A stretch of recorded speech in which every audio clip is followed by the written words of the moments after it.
পুরান ঢাকায় এমন একটা লাচ্ছির দোকান আছে যেখানে মানুষ শুধু লাচ্ছি খেতেই দূর দূরান্ত থেকে চলে আসে। প্রায় 100 বছরেরও বেশি সময় ধরে একই স্বাদ ধরে রেখেছে এই দোকান। সেদিন আমি গিয়েছিলাম নাজিরা বাজারের বিখ্যাত বিউটি লাচ্ছি ট্রাই করতে। 1922 সালে যাত্রা শুরু হয় এই বিউটি লাচ্ছির। ছোট একটি শরবতের দোকান থেকে আজ এটি পুরান ঢাকার অন্যতম জনপ্রিয় ঐতিহ্য পরিণত হয়েছে।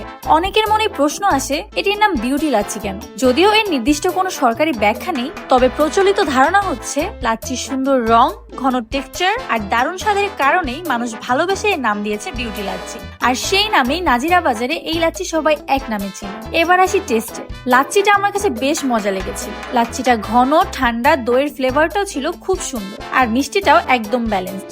আমি তো কাচ্চি খাওয়ার পরেও এক গ্লাস নিমিশেই খেয়ে ফেলেছিলাম। এক গ্লাস শেষ করার পরেও পেট একদমই ভারী লাগেনি।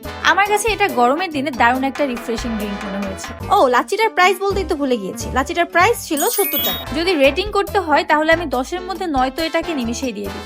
আপনি যদি পুরান ঢাকায় কখনো গিয়ে থাকেন তাহলে একবার হলেও বিউটি লাচ্ছিটা ট্রাই করে দেখতে পারেন। কিংবা কেউ যদি বিউটি লাচ্ছি অলরেডি খেয়ে থাকেন তাহলে আপনাদের কাছে টেস্টটা কেমন লেগেছে সেটা কিন্তু কমেন্ট করে জানাবেন। আজকের ভিডিও এই পর্যন্তই। ভালো থাকবেন সবাই, সাথে থাকবেন আমার। Tata bye bye, tata.